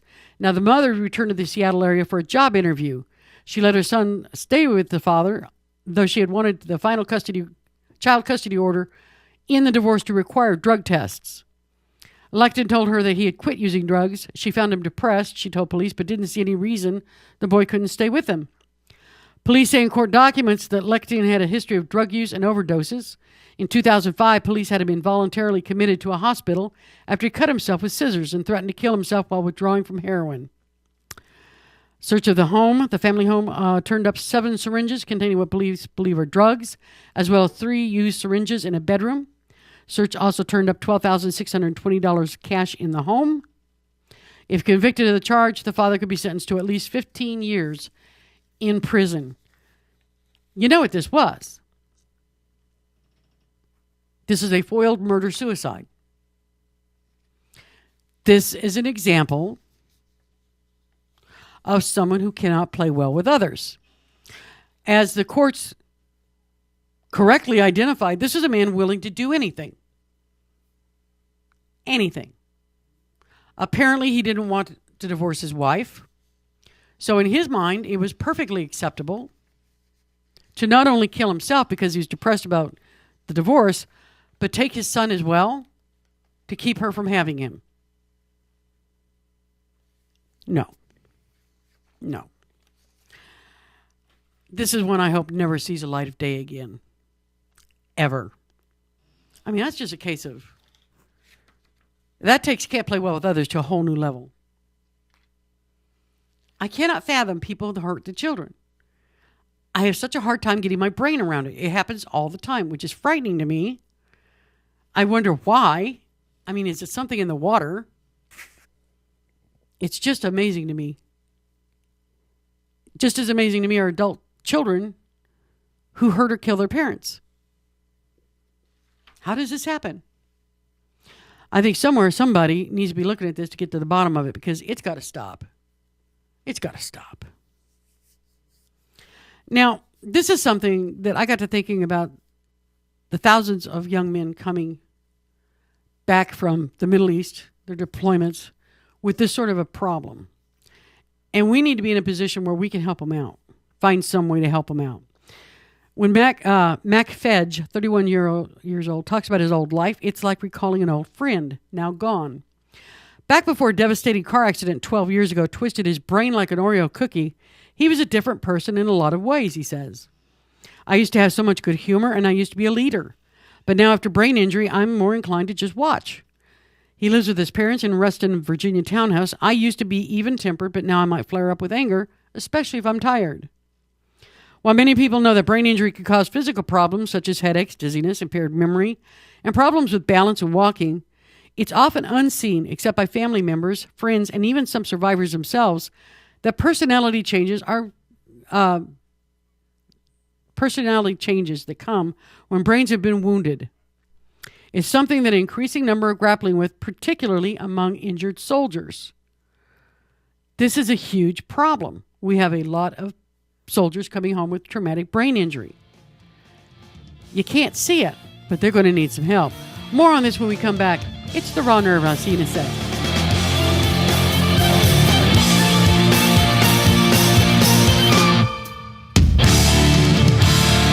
If I am nothing you ever will, still I won't stay aside. Legacy Group in Silverdale is a well-respected independent mortgage banker, absolutely committed to helping Kitsap County families on their path to home ownership. As an employee-owned company, the Legacy Group has a strong stake in your success, and they want to be your lifetime partner in helping you develop a strong real estate portfolio. Call the Legacy Group in Silverdale today at 698-6440 and find out how they can help you get started on the road to home ownership. 698-6440 for the Legacy Group, a lending experience that's a little different and a lot smarter. Did you know volunteering with the Bremerton Central Lions Club can be fun? Community services for everyone. Young people, families, men, women. As a volunteer, you'll help your community and gain valuable skills. Network with others, energize your life, make an impact, and have fun. Get in step with your community and volunteer.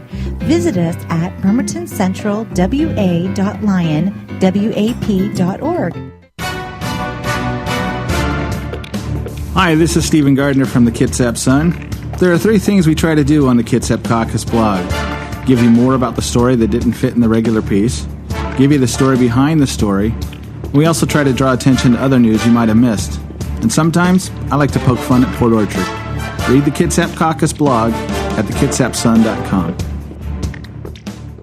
Hey, it's Kevin with the Outlaw Radio Network. When it came time for the guys with Outlaw Radio to get our tuxes for the Habitat for Humanity of Kitsap County's Raise the Roof event, we honestly had no idea where to get them. Then we found Judy at Judy's Sewing in East Bremerton. As evidenced by the name, Judy's Sewing does tailoring, alterations, and repair. She also does tuxedo rentals starting at $69, bridal party dresses for $69, and bride's dresses starting at only $189. Plus, we also learned that at Judy's Sewing, not only does she offer military members prices that are lower than they're going to find at the Navy Exchange, she also prioritizes their orders. That means if you're in the military, your needs move right to the front of the line. It's a special touch of service you can only get from a locally based business like Judy's Sewing. Judy's Sewing at the corner of Fairgrounds Road in Central Valley in East Bremerton, right near Handy Andy's, or call Judy at 360-662-1212. 662-1212. Judy's Sewing, a local business that's proud to support her community. Heather Madden, former machinist, wins success as a skilled professional rock star. No more working dusty old machine shops for me. Being the boss of my own professional rock band has improved my life in every way, and I owe it all to the cool gear at Kitsap Music. What do you want? Substantial spare time? Groupies? Leather pants?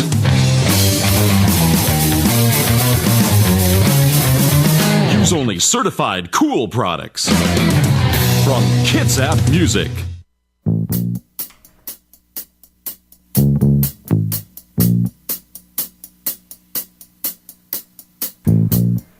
And welcome back to the Raw Nerve, only on EdgeMediaSource.com. We've still got a half hour left. You can call in at 253-617-1774, or you can get a hold of us on Skype, or get a hold of, log in on our page, leave a comment. There we go. I can talk today, too. Gee, here's your host, Susan C. Thanks, hon. Welcome back, everybody. It's not as easy as it looks, is it? I was doing so well. I know, but it's not as easy as it looks. No. Now, before the break here, I was talking about traumatic brain injury and the problems that these people diagnosed with this are having. And it's something that we need to get on top of, because since the war in Afghanistan began in 2001, and during the 8-year Iraqi war, traumatic brain injuries were diagnosed among U.S. troops, totaling more than 260,000 worldwide. And at home, according to the Department of Defense, the rate of TBI diagnosis in the military peaked in 2011 with 32,625 new cases, a 198% increase from the number of TBI sustained across the U.S. Armed Forces in 2000. That's in 1 year. In 1 year, 198% increase. During the first quarter of 2013, another 6,248 service members had suffered brain injuries. Now, traumatic brain injuries are sneaky. A lot of times, the person suffering from this doesn't look any different. Very often, they don't talk any different or basically really act any differently. But it can be something as subtle as easier to anger or harder to anger. Having different tastes, being more extroverted or introverted. Usually they're more introverted because they just don't feel in sync. And I'm telling you, this is one of the things that I'm going to be watching very closely because I want to see what our military does. We made these. This is our fault. They would have never had this injury had they not gone to war that we sent them to. And I want to see what we do to help them over it. And it better be substantial because I tell you, this is an awful burden to leave these families with and on their own. Yeah. I'm just funny that way. Yeah. Now I got a question for you. Coming up on Halloween, right? Would you pay $20 to go through a really awesome haunted house? It would have to be really, really awesome. Yeah, I'm talking a really awesome haunted house. Would you pay $20 to go through it? Possibly, yeah. Would you do it naked? No. If it were an issue of cleanliness, I wouldn't even shower naked, okay? I read this and I'm like, okay, who's scaring who here? Okay. Exactly. You're paying me $20 to scare the dickens out of me, great. Yeah, right. I got to pay for the privilege. No. A new attraction at Pennsylvania Scream Park aims to scare the pants off thrill seekers before they even enter it. Shocktoberfest, a haunted scream park in Sinking Spring, Pennsylvania, has added an attraction called the Naked and Scared Challenge. For $20 per person, participants can experience the haunted house while being completely naked. Yeah. That's just wrong. It's the first time it's ever been done. They're exposing anywhere in the the whole world. scared and naked thing. I know. Terrible. Now, Shocktoberfest president and owner Patrick Konopelski told Today.com that the whole idea is to create this vulnerability and get the defenses down. It can be hard to scare groups, and you usually have to get louder, more chaotic, and more tense. But now if they're not wearing clothing, it can be more intimate. You can scare with a whisper rather than a scream because people only huddle so close to one another. Now, Konopelski, who has run Shocktoberfest for the last 22 years, got the idea when he saw 4 teenagers watching the Discovery Channel show Naked and Afraid, which puts one man and one woman together to survive for 21 days with no food, water, and no clothing. Yeah. The people on the show were genuinely scared, and I thought, I have to do something to try to emulate that. Of course, I ran it by my wife, and she hated the idea, but I kept going with it, as most husbands do. What a shock. Buck naked. I love it. Couldn't do it. He says normally, you run people through haunted houses, and it's like a conga line, and it's like, go, go, go, and you're just trying to funnel people through. You can't do this with this sort of a setup because you have to give them more personal space in between the groups. Yeah. That's strange. $20 for the privilege. $20. Blew my mind. I will not be attending this, even if it comes to my neighborhood. No. Aren't you glad to know that? No, I'm fine with that. Have you seen that show, Naked and Afraid? I've seen the previews for it. I haven't really watched the show. I have watched it because actually it's an interesting premise. You take a man and a woman who do not know each other from Adam. They've never met. And now they've been through background checks and psychological tests and all this stuff, You take them to some remote location and drop them off buck naked. You give them bare minimum tools. And then they have to survive like 21 days. 21 days, that's almost a month. That's like, wow. And it's really amazing how incredibly fast the fact that they're neither one wearing clothing, that goes right out the window. Nobody cares. Yeah, how did that happen? I know. You would think that'd be like more tension filled. And but getting it's not. abandoned, your clothes got destroyed. Yeah. All of them. It's really amazing. But I have noticed that most of the men usually end up thinking the women are, not such big help. When I'm sitting there going, well, you're a big wuss. Stop it. It's an interesting show. Catch it if you get a chance. Now, there are women, large numbers of women, in the Middle East, especially in Saudi Arabia, who are petitioning to get the right not to vote, but to drive. They want to drive. In Saudi Arabia, women are not allowed to drive unless it's an absolute dire emergency. And certainly never by themselves. have to be with somebody. Well, this is the 21st century. Women are coming out saying there's no reason we shouldn't be driving. Come on, let's join the modern world. Saudi clerics have looked desperately for reasons why women shouldn't drive. They have found one, according to Reuters. A conservative Saudi Arabian cleric has said that women who drive risk damaging their ovaries and bearing children with clinical problems, countering activists who are trying to end the Islamic kingdom's male-only driving rules. Really? Somehow sitting damages your ovaries. Pardon me while I stand up. What? Are you nuts? A campaign calling for women to defy the ban in a protest drive on October 26th has spread rapidly online over the past week and gained support from some prominent women activists. On Sunday, the campaign's website was blocked inside the kingdom. First surefire sign that they're scared when they start blocking information from going out.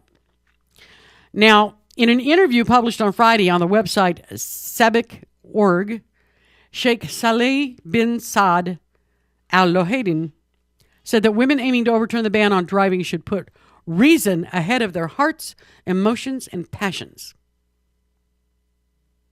I don't know. I get in my car and go to the grocery store. I'm not feeling real passionate about it, I'm just kind of feeling like, oh, God, I got to get bread. Come on.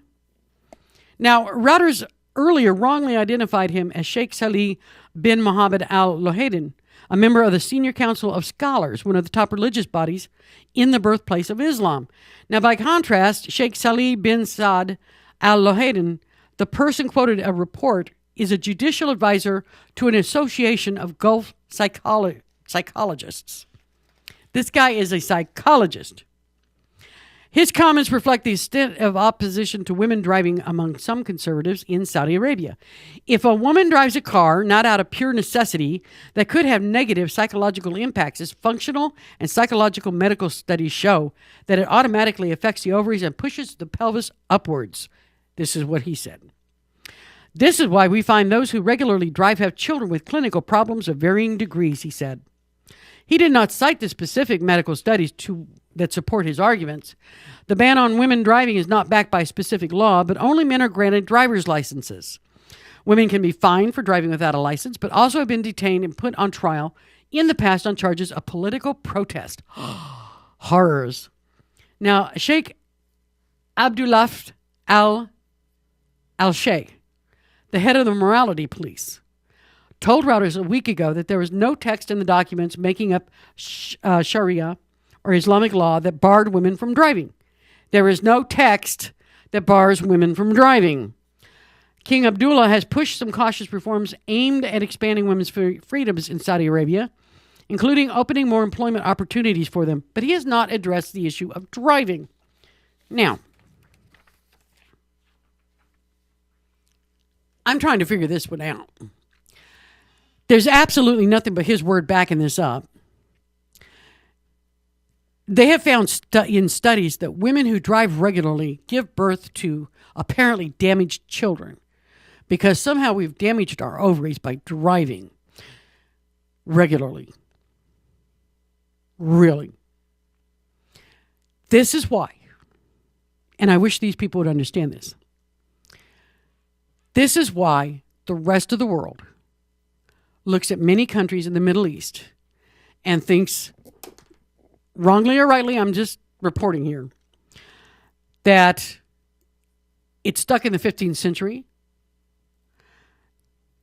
They're oppressive to the point of being dictatorial over the sexes.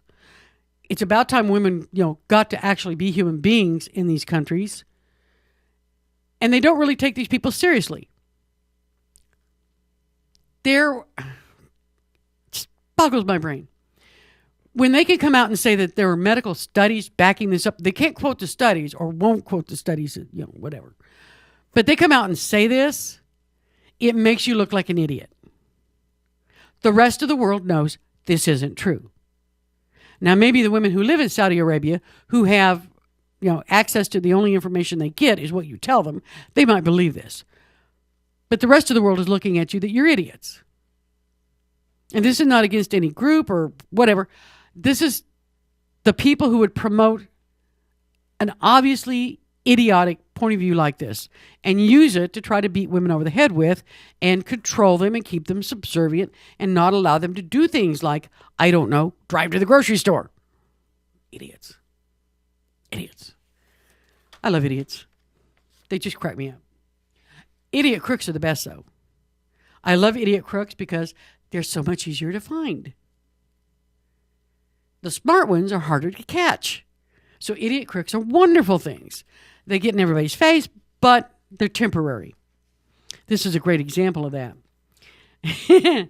Police in California, out of Santa Ana, California, said 2 men recently released from jail returned to the facility after allegedly attempting to rob an off-duty police officer. Now, I don't know if this is being an idiot, or if this is karma, or somebody up there's really ticked at you. But oh my Lord, Santa Ana police said Jose Manuel Ortiz, 35, and Ryan Irwin Tisher, 37, met while being released from the Orange County jail around 7:20 p.m. So they just met getting out of jail together. Allegedly, they stole a 1994 Ford van a few hours later because, well, of course you have to have wheels, right? Yeah. Santa Ana Police Captain or Corporal Anthony Bertanga said that the men drove the stolen van to a parking garage between the Orange County Sheriff's Department and the Santa Ana Police Department. A parking garage between, you got on one side the police department, and then you got the sheriff's department. So let's go right in between them. Yeah. While there, they burglarized a police jailer's vehicle of items including a flashlight and a keychain. Now, Bertagna said an off-duty officer came into the parking structure while having a conversation on his phone around 12:10 in the morning. And Ortiz allegedly charged him and demanded he hand over the device. However, police said the officer overpowered Ortiz and took him into custody. The booking officer at the jail, which was right next door, conveniently enough, recognized his own property among the items taken from Ortiz. Tisher was found standing next to the stolen van a short time later, and he also was taken into custody. Both men were charged with grand theft auto, taking a vehicle without owner's permission, and possession of stolen property. Ortiz was also charged with attempted robbery and vehicle theft. Oh, my Lord. Bail was set at $50,000. Are you kidding me? You get out of jail, and the best you can think of is to go, car prowl a garage right between the sheriff's office and the police department. Who might be parking in this parking garage? Okay, I'm not claiming to be the biggest brain trust on the face of the planet, but even I can figure out this is maybe not a good idea. Lord, amazes me. But then every now and then you get a story that makes you think there's hope for humanity yet. Burglars who stole computers from an office building returned the items.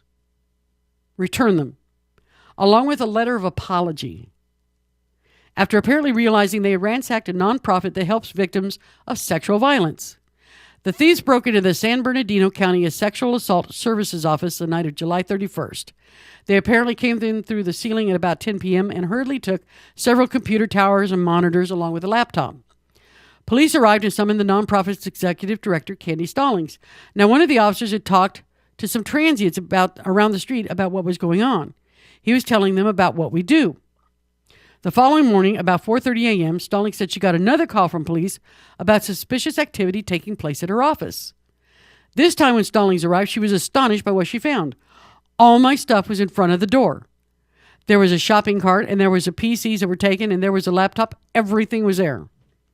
An investigator was about to dust the laptop for fingerprints, opened it, and found a note tucked inside it. It said, "We had no idea what we were taking. Here's your stuff back. We hope that you guys can continue to make a difference in people's lives. God bless." It was spelled poorly, but the thought was clear. We were all pretty shocked. Stallings said, "You've got to be kidding me." I was in disbelief. I got chills. Some of the officers were surprised as well. "This is the first time in my career I've seen the return of stolen items," said San Bernardino Police Lieutenant Paul Williams. "It appears the guilt of taking the property caused the return of the items." Stallings said the note was taken as evidence. She also said she made a photocopy of it and plans to frame it. Now, I'm Grant you, I'm pretty sure that they're going to go after these guys because, well, they broke in and stole stuff. But I got to tell you, it's kind of nice to know that some of the people that are out there robbing and stealing things have consciences. Some of them actually care about the communities they live in. I think that's fabulous. Really amazed me. I like it. Now, this is one that just irked me from the get-go, from when it was first reported. It's done nothing but annoy me to no end. A former Montana high school teacher who has served a 30-day prison sentence for the rape of a teenage student was released from prison last Thursday morning. As the victim's mother said, the teacher is, quote, still skating justice. Yeah. He pleaded guilty to raping a 14-year-old girl, and he did a 30-day prison sentence, and now he's out. Wow. Stacey Rambold left the prison after serving the sentence imposed last month for the rape of student Cherise Morales 6 years ago, said Judy Beck, a spokeswoman for the Montana Department of Corrections. Now, the 14-year-old Morales committed suicide in 2010, and her mother, Aurelia Hanlon, has said that she believes the rape was a contributing factor. Along with social groups and the Billings school superintendent, Hanlon has protested what she feels is an inadequate sentence for Rambold's actions. The teacher, 54 years old, pleaded guilty in April to a count of sexual intercourse without consent. He pled guilty to raping a 14-year-old child, and he got 30 days. Yeah. She said, I figured he'd be fired, he'd go to jail, she'd be vindicated, and that would be the end of it. However, instead, here it is 6 years later, it's still going on, he's still getting out, and he's still skating. Now she says she faces a possibility of bumping into the man who raped her daughter in Billings. I consider going down to the jail to forgive him, but I don't know. I'm still waiting for a sign from God. Now, more than 58,500 people have signed an online petition by Thursday that demanded that the judge, G. Todd Ball, who imposed Rambold's sentence of 15 years with all of it but 31 days suspended, resign his district court judge post. The judge became the focus of criticism after he said he believed that Morales was, quote, older than her chronological age, unquote, and, quote, as much in control of the situation, unquote, as the teacher. This is according to the Billings Gazette. State law required Bo to impose a mandatory minimum sentence of at least 2 years in prison. Prosecutors argued, according to the AP. So he's 54. She's 14 years old. And she's in as much of control of the situation as he is after he admitted to it? No. Activists could do nothing to prevent Rambold's release on Thursday, said Marion Bradley, president of the Montana National Organization for Women. Now, the group is working with the state's attorney's office, she said, and her office has received phone calls from supporters across the country. I think we have a sentence that was wrong. The judge needs to be removed. We live in this victim-blaming rape culture, and it's prevalent, and it is crazy, and it's driving so many young women to suicide. Cherise Morales is not the only one, she said. Bao is engaged in the worst kind of victim shaming while increasing the possibility that more child predators, relying on the laxity of a judge who more readily sympathizes with the abuser than the abused, will prey on other children in the future.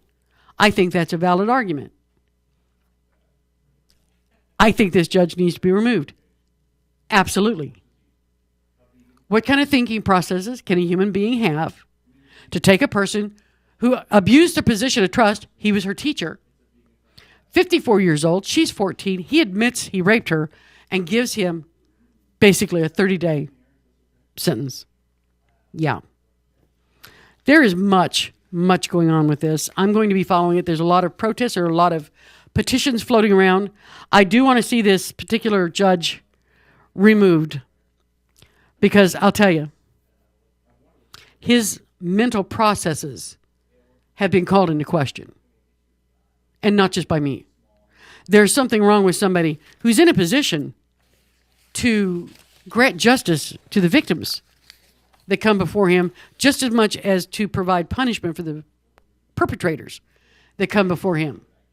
And he's going to say that, she was older than her chronological age. What the hell does that mean? She was 14. Any way you looked at it, and you said, well, she was 14, but she was living like an 18 years old, or she acted like she was 21. Doesn't matter. 54-year-old man knows better. I guarantee you, 54-year-old man knows better. He didn't care. And he gets 30 days in jail. It is mind-boggling to me. Hard to believe. Really is. Now, we're coming up against the top of the hour here. Be sure. Stay tuned for K-Dog and St. Paul, the Voice of Reason on Outlaw Radio Network. They're here being silly on the other side of the glass here. Ought to be an interesting show. Don't forget, what date are you having the mayor on? October 13th. October 13th. Yes. They are having the mayor of Bremerton. And? Todd Best. Yes. So the deal is, we're going to have them both in studio at the same time, sitting across that very table from each other for not a debate, but a nice lively discussion about the future of Bremerton. It's going to be fun. Well, there are several of us, including myself, hoping we have a future. I'll be interested to see what they say. But this is going to be really interesting. This is October 13th. You're going to want to be sure you tune in and watch that night. There'll be more about this coming up between now and then. 7:30. 7:30. Oh, they're coming on at 7:30. Okay, because their show is from 7 to 11. So, yeah. But there'll be more about this leading up to it. But it's going to be an interesting show. I can't wait for it. I'm really, really, really eager for this. Do want to remind everybody that there is a high wind warning in effect for all of us. If you're in Western Washington, we're looking at possibly wind gusts of 50 to 60 miles an hour. More rain. The rain isn't as bad as it was yesterday. Tonight we're supposed to get the winds. So be prepared. Be prepared. They're expecting there to be power outages. They're expecting them to be limbs and trees toppled. So have your candles ready. Be safe. Flashlights. Whatever you do when you have a power outage, be prepared. Well, I'll tell you what, this has been fun. Don't forget, I'll be back next Sunday from 5 to 7 right here on edgemediasource.com. This is The Raw Nerve. And I talk about things that basically get on my nerve. And I have enough friends that I talk to, and I find out, well, it's not just me. These things irritate, amuse, or annoy other people as well. It really does. It's not me. Trust me. But I kind of like to look at the odd side of the world, too. A little more than some of the other shows. I like to look at things that made me go, huh? Really? Why? I mean, where else do you hear about clerics in Saudi Arabia saying that women shouldn't drive because it hurts their ovaries? You're not going to see that on Fox. Yeah, I'm kidding. But it is true. I like the interesting stuff, the odd, kind of peculiar stuff. But we have a lot of fun, and I'm glad y'all come along for the ride because I got to tell you, it's interesting. It is always interesting. And be sure to remember, Facebook can use your likeness. Facebook can use your pictures and content for advertising. That's how it stands right now. Remember, we talked about all that. I'm going to spank you. I can't say that. He'd enjoy it. No. But just don't be surprised when you see things pop up on your wall and you're like, I never said that. I never okayed that. Apparently, it's okay for them to do it. So, stay tuned. I'm going to be following the legal course that goes on with this, okay? We'll be following this. So be sure and stay tuned now for the Outlaw Radio Network. The boys are here. It's going to be a blast. I'll be back next week. I'll see you then. Thanks.